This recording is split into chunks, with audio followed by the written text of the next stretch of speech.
Kung alam niyo po yung istorya ng prodigal son, yun po yung istorya na isang ama at isang anak na yung anak is nagkaroon ng malaking pagkakasala sa ama niya.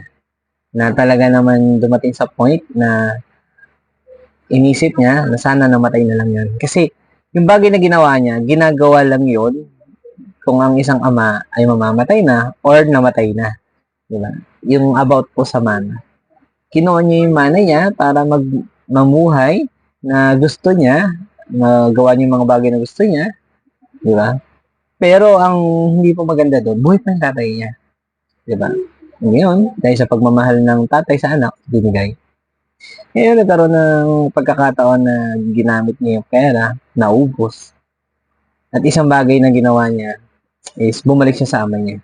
At sa pagkakabalik niya, ang inisip niya, bumalik siya bilang isang alipin. Pero dito mo makikita yung pagmamahal ng ama na kahit na anong ginawa sa kanya hindi maganda or ginawa siya ng masakit, tinanggap niya pa rin bilang anak.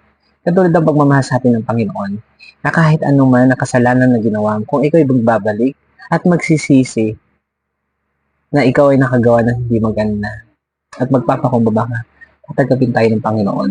Dahil ang Panginoon natin ay sobrang magmahal sa kanyang mga anak.